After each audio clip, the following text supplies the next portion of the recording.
I'll get right into it. My name is Patrick Mortiere. I'm running for BART Board of Directors for District 9 in San Francisco here.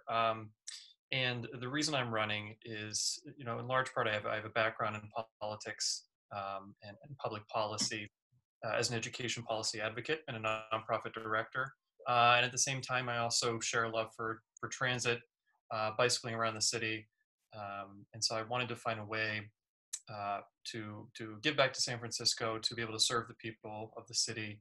And this was sort of that outlet for doing so. For the last 3 years, I was working 2 jobs, about 72 hours a week, pretty busy with paying off student loans for school. So once I got out of that, I just, I'd like to stay busy. I found this opportunity to do so, and I'm just looking forward to getting to work, hopefully, and trying to find ways to sustain BART long-term financially, while at the same time making it a safer transit system, as well as a more equitable and accessible transit system.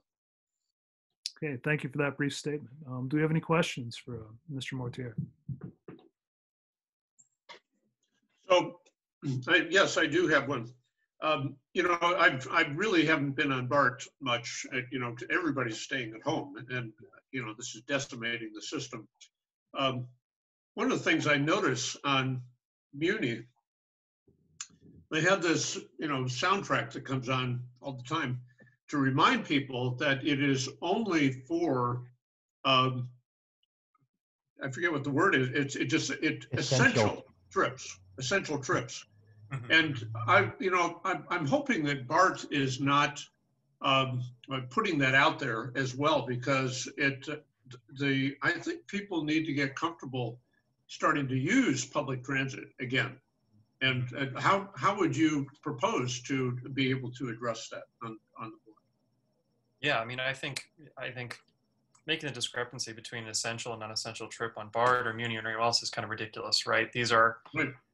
It's a necessity, and it's people rely on this transportation, particularly low-income people, or people of color, right? So I don't think that there should be some sort of preface to riding public transit. I think what the onus is on BART right now is making sure that the trains are clean and that there's adequate work being done right now. And I've been keeping track of the work that they've been doing. I'm following up on their BART board meetings and watching those. And it seems like they've been pretty rigorous in their cleaning. And I think that's what's important to making sure that folks feel confident that they can get on BART or any other transit system in the city.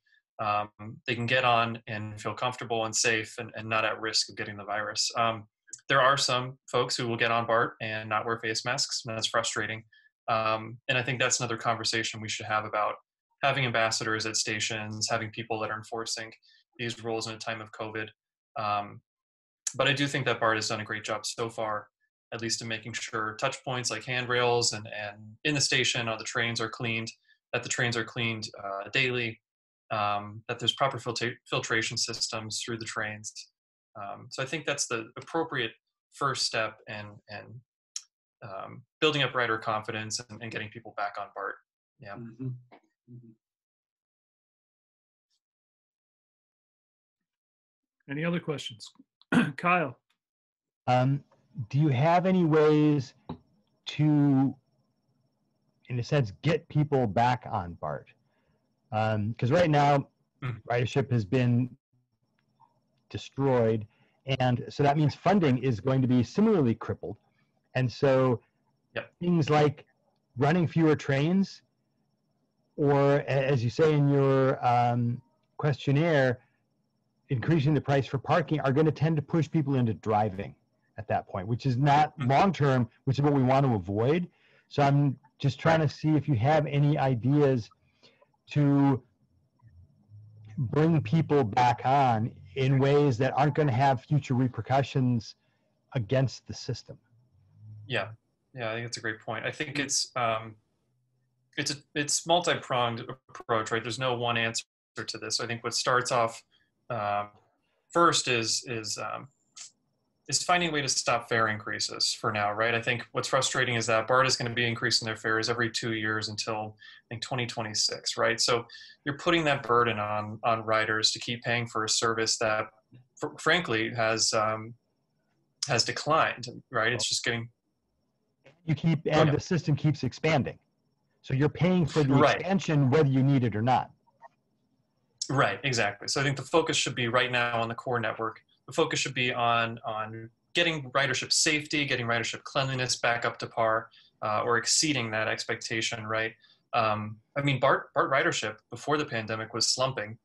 I think somewhere around 4 or 5% a year, right? So fewer people were relying on BART until we hit the pandemic, and then you saw that nobody could be riding BART because of this. So that's frustrating, and it's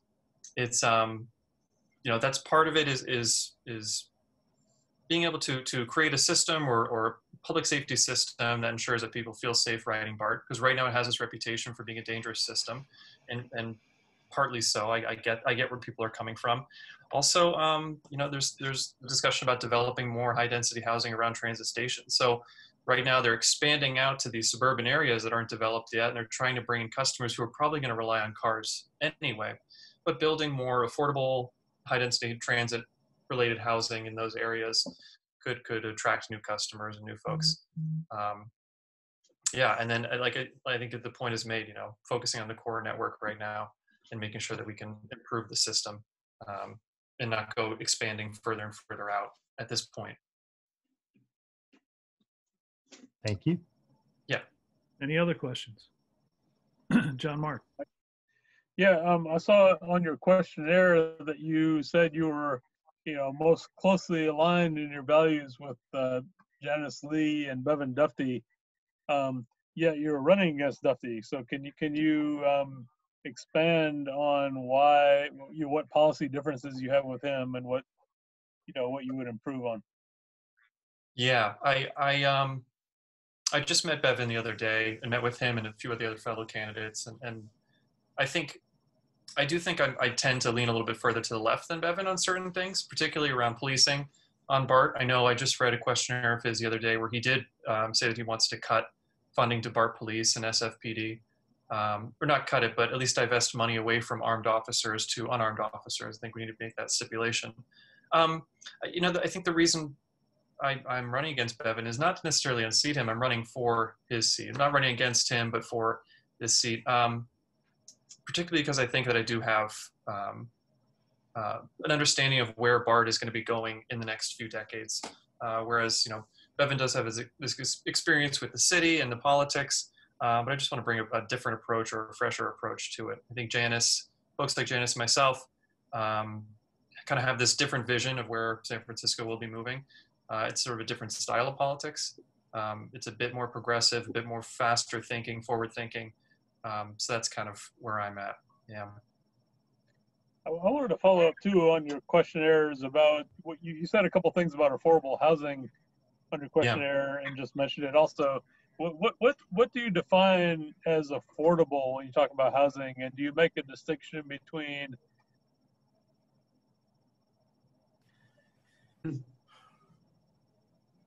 privately developed affordable housing? Oh, sorry. Did you hear that? I froze. No, you froze up. Sorry. Okay. Yeah. Let me ask again. You said several things about affordable housing on your questionnaire. And so I wanted to ask, what do you define as affordable housing? And do you make a distinction between public housing versus privately developed so-called affordable housing? Yeah, it's a great question. You know, affordable housing to me is market rate or below market rate housing to start, but I think I mean, at this point, the Bay Area is facing such a housing crisis that I'm fine with the idea of building above market housing, whatever it takes. But I do think that right now, BART's TOD plan specifically states that they want to build, I believe, 30% of new housing at affordable rate housing. So that's market rate or below, and the other 70% will be market or above, right? So I'm open to all sorts of development at this point. I think that's what's critical. But I do think that we need to be serving our underserved communities and making sure that we don't force people out of their neighborhoods. So it's being able to provide a compromise or an in-between for folks who are lower income and who will be relying on this public transportation. As for public and government, I really haven't given that much thought. I think that's something I'm probably going to look more into. It's the first I've been asked about that, actually. Okay. Well, I thank you. We're about out of time. Thank you very much for joining us this evening. We'll post this Thank you. this video on the website, and we have your questionnaire. So thanks again for joining us. Thanks very much. Thank you. Everyone, have a great night. Thank you.